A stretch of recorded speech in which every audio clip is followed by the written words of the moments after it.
by Tim Pool. In the video, Tim Pool claims that Tucker Carlson is the one who alerted Trump to the coronavirus. Carlos begins his thread. Good God. Is there any hope for even leftists who are, by their own admission, no longer real leftists? How is it possible for people to believe this? Donald Trump gets all his information from the press, and he thought they were lying about COVID-19, and it took Tucker Carlson to snap him out of it? I need to know. How could anyone believe this? Trump gets his information from the Presidential Daily Brief. This is an all-source compilation that was presented by the Director of National Security. But Trump knows that he has enemies in the intelligence community, so he makes different arrangements. At one point, VP Mike Pence was given the Presidential Daily Brief. That's PDB. Then Mike Pompeo gave Trump the PDB. The reason Trump doesn't reveal how often or who when it comes to the PDB is that his enemies in the intelligence community are still trying to bring him down. They put out lies intended to damage Trump. The intelligence community, I see, is pissed off because Trump demands ironclad evidence. Well, we can't give you that.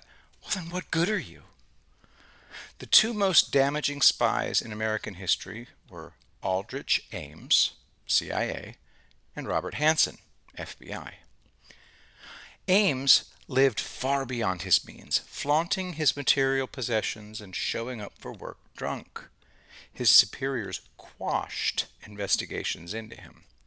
Hanssen was also protected, exactly the way the FBI protected Peter Strzok and Lisa Page.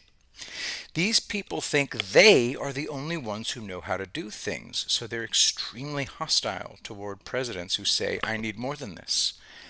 Everybody has amnesia about Trump.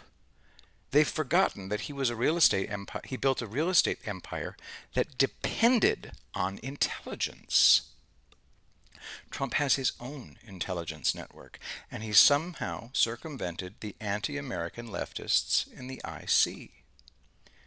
When it comes to Trump, even the smartest people in the world experience brain crash. They end up believing stupid things.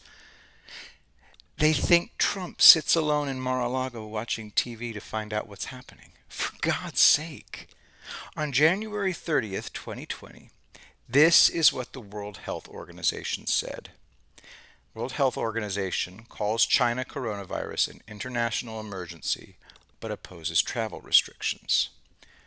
They said travel restrictions weren't necessary. Trump enacted travel restrictions for China the next day. It was opposed. Here's a word you need to resurrect. Factoid. It was coined by writer Norman Mailer. A factoid is an invented fact, believed to be true because it appeared in print or on TV. We live in the golden age of factoids. Trump did not have a slow early response to COVID-19. He was ahead of all other countries. The World Health Organization was giving bad advice. They provided crappy tests. The German test was also crappy. We can't trust any figures from East Asia because their main issue is saving face. Remember Fukushima?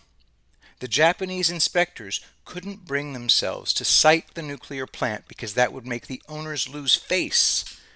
Japan has suffered massive loss of life in multiple disasters.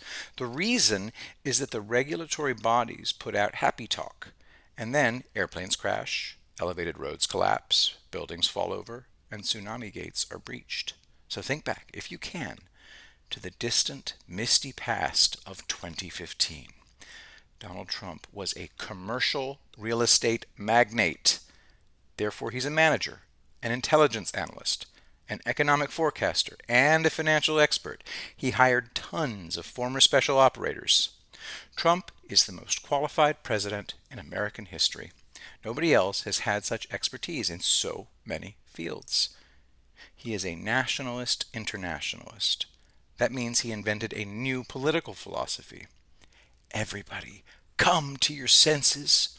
For God's sake, there is no excuse for getting so much so wrong.